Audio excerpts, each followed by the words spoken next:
guys, part 10. Thank you if you make everything until here right now. So today we're gonna delete a post and we're gonna make sure the author of the post is the only one who can delete this the post finally. And I have some stuff too. I want to show you a tool called Prettier. Prettier, it's an awesome tool and you're gonna love it, I'm sure. And that's gonna be at the final of this episode. So today is the last kind of easy episode because today we just delete something. It's not so crazy. But for the next one, now we're gonna start to jump on the funny part where we're gonna need to make some stuff like we want to favorite a post, we're gonna want to unfavorite it and stuff like this. So time to jump on the code. So that's gonna be pretty simple for the part inside the code. That's gonna be really much more about like almost like copy and pasting what you done yesterday, but we don't gonna copy and paste. It's bad. We don't want to do this. So go inside your controller. Inside your controller, this is where we're gonna create the function. So we're gonna create another async function. We're gonna give it a good name like delete post, a really good name. And we're gonna make the try catch like before. We're gonna put the error and we're gonna set up the error first. And because we want to get it fast, we're gonna copy paste this line because it's the same request we always send. After that, inside the try catch, that's gonna be pretty simple. The thing we want first is to find the post. So I'm gonna just type the code like that. And after that, I'm gonna say why we want that. We want to get the post for make the same thing of what we did here. Here, what we say, it's if the user of the, so if the author of the post, it's not the user ID inside the GWT passport stuff, we don't let him doing stuff. So we send him a unitarized, so a 401 error here. So that's gonna be the same stuff. So here we can copy and pasting this line right there. I remember yesterday I didn't show you like to make sure like this is working. So this is what we're gonna do today. We're gonna create a new user and try to delete another post. So after that here, gonna be pretty simple. We're gonna make an await function with the post we get on line 54 right there. And we're gonna say post remove. So remove, it's a function inside Mongoose. So because the post, it's a document object on Mongoose, on MongoDB, we can't use this function here. So that was almost like the save here, but now it's the remove. And after that, here I'm gonna return a res, and I'm gonna just send a status. That's it, nothing more. We're gonna send a status of OK. So we just say, when someone deletes something, we just say, that's work. That's it, nothing more. I see some people sending like the post and get like null and stuff like that. You don't need to do this. The front end can just work with the status. It don't care about like if you send something like that. I mean, the backend is supposed to make the job to tell, yes, this stuff is delete. So I'm gonna show you a way to see it is delete by just setting that as status. So the front end developer can just came, do the delete request, receive the response from the backend, check in the status, see a 200 for OK, and good to go. So nothing more to send. Don't start to send other stuff. Just send a status, nothing more. A status can talk. It's like an image. An image do a lot of work. This is what we say. A status is the same. So that's why you see me doing a lot of just sending a status. The front end, if you know what you do, you're gonna make the stuff for that. That's it. So that was just me talking. So I hope that wasn't too bad.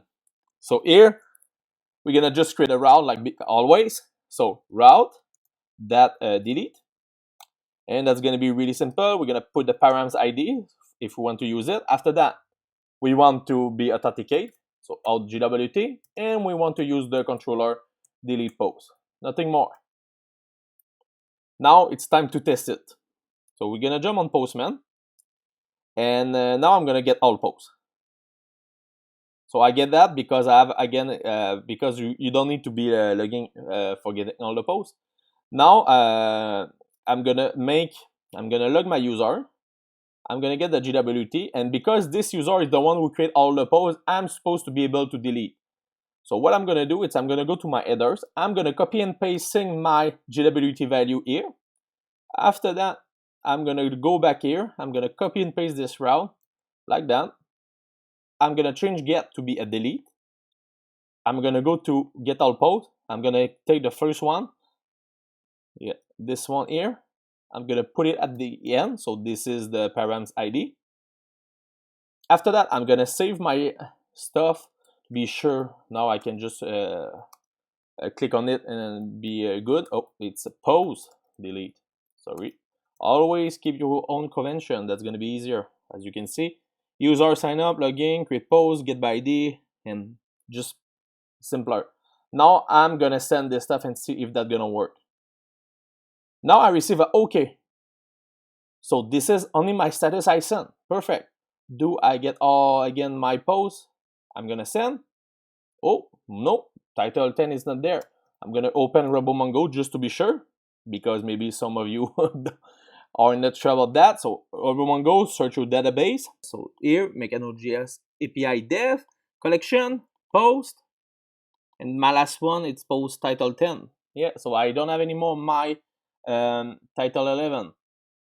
And if you want to see how you can find it, you can find it right there too if you want. Like you can put like title and say like title 11, and now make a search. So you just click enter and fetch 0 record. And now if you do 10 like that, now you can get it like just the title 10. So here, just to be sure, so title 11 don't exist anymore. You see how I do the enter? If you click on the enter, that don't gonna work.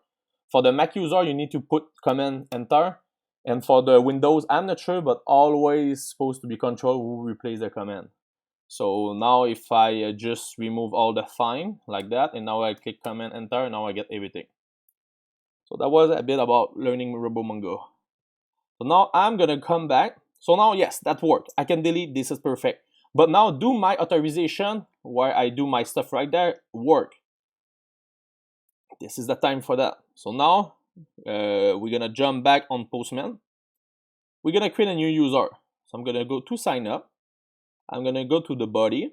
I'm gonna create another user called test5 example. That's gonna be Jane do and Jane. Oops, sorry, Jane do. Like that. I'm gonna sign up a new user. Perfect. I get my JWT. Now I'm gonna take this one.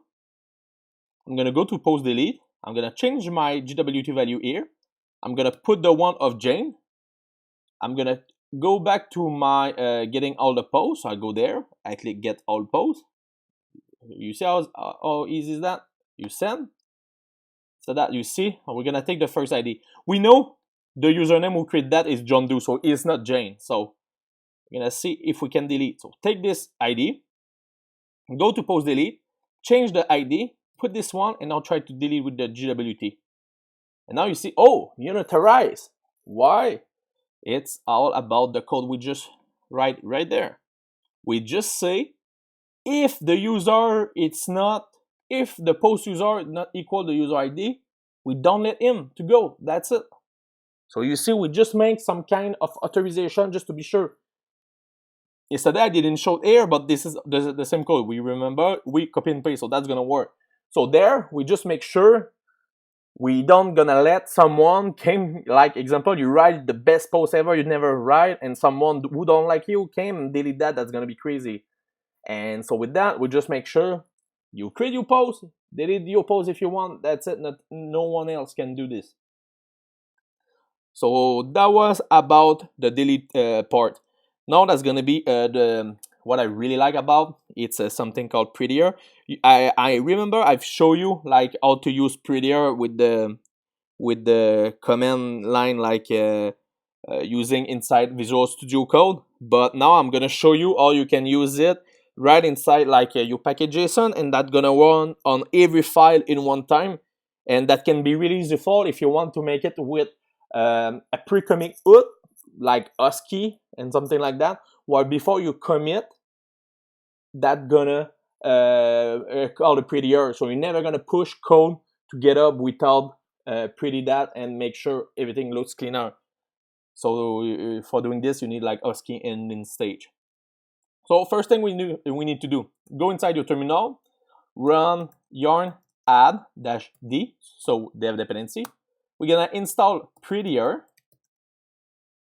That's it, like that. After that, I'm gonna wait that's finishing, because I just want to be sure nothing gonna break, and because if I change some stuff here and like this stuff finished before me, I'm gonna need to restart my package.json. So now here we're gonna add a command called Prettier. It's a good name. Here, what I'm gonna do, don't put a comma here. Here I'm gonna say Prettier, and I'm gonna say I want to use single quotes. You're gonna see in a moment what that's gonna do. Here I'm gonna say I want my print width to be 80. So when I say 80, I mean the screen, you have like a width, and I want to stop at 80. I think it's like at this place here. So I don't want to have code like that and need to scroll my mouse to the right, and no, I want to cut the code at 80. After that, I want to, because of my ESLint, I like to have all trailing comma. So when I say a trailing comma, I say like I always have a comma at the end. For the one who asks this stuff, why I do this, it's because if you want to add another line, you can like do Shift Command D, and you don't need to care about, oh, do I forget to put my comma? No, so this is just something I like. I didn't like at the beginning when I started to use ESLint, but now something I really like. After that here, we're gonna say --right, because I want to see everything inside my terminal. And now I'm gonna say which file I want. So now I'm gonna put quotes here, and I'm gonna say src, because it's the src folder here.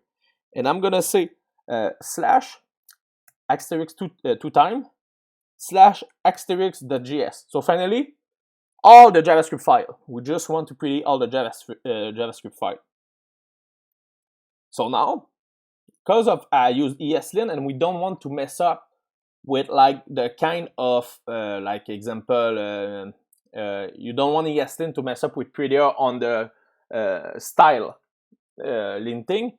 We can install something called inside dev dependency called ESLint config Prettier. If I can type like that. The only thing we need to do after install this stuff, and it's a really small library, it's to go inside your ESLint.